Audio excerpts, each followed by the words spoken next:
Hello, Shatling. I feel that a lot of people with ADHD, especially those who were diagnosed late in life, may carry some shame, some unprocessed memories related to their performance in early life, their performance in school, struggling in school, but then blaming yourself, working super hard, but then not seeing the results that you expected or the results that other people get, and then assuming, well, it's because I don't have the proper self-discipline. It's because I'm just not working hard enough. I'm the problem. It's an internal flaw. There's something wrong with me. And that's the reason why I'm not succeeding like these other people. That's the reason why I struggle so much more than these other people. Now, this goes for autism as well to an extent, but in the stream, we were focused on ADHD.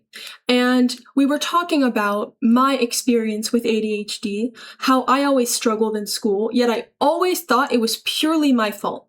It was because I wasn't working hard enough. Even though I was smart enough to understand the material, I just blamed myself because despite understanding it and being smart enough to technically do the work, I just couldn't do it. And I feel like this is a shared experience amongst a lot of people with ADHD and or autism. So I wanted to share this clip because I think it would bring some, It would make people feel like they are less alone in their experience. And it's a nice reminder that it's not your fault. It's not your fault that you're disabled. It's not your fault that our brains work differently. Does that mean that we can't succeed? No, not at all. But it may mean that our success looks different than the success of a neurotypical person. For example, in my case, I am currently succeeding in many areas of my life. I mean, I won't get into personal details, but I consider myself to be a happy and successful person. Ask me what my GPA is. Last year, I took two classes, and I only passed one of them. So I am doing absolutely shit in school. Like, it's actually crazy how badly I'm doing.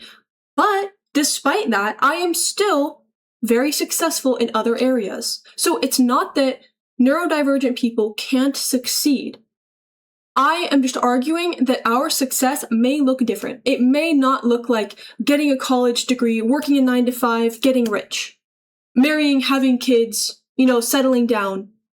It might not look the same. That doesn't mean that we can't be successful, and that is the moral of the story.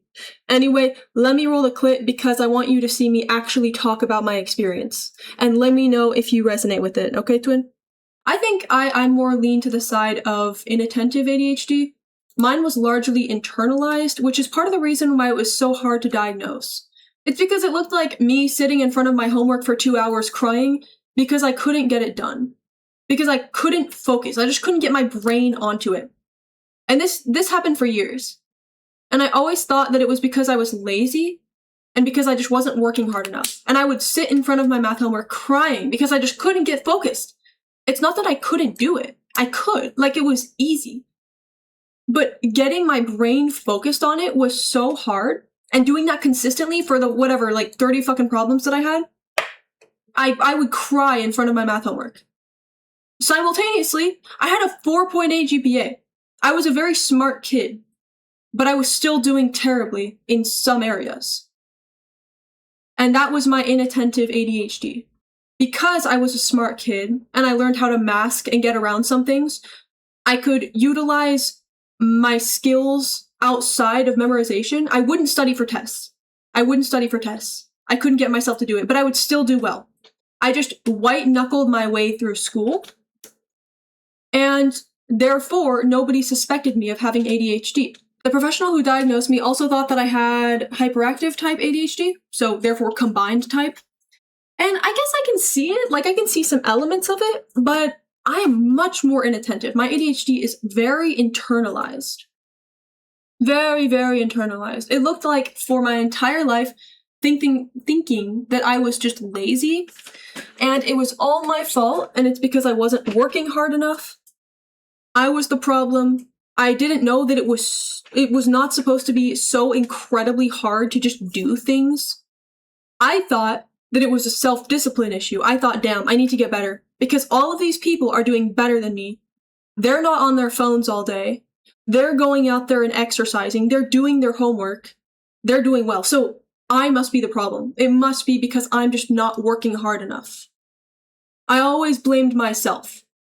I also had very positive role models, but role models that did not have ADHD. So I would compare myself to them and think, okay, I need to be like them. Obviously, it's because they have self-discipline and I don't. I'm the problem, so I need to just work harder.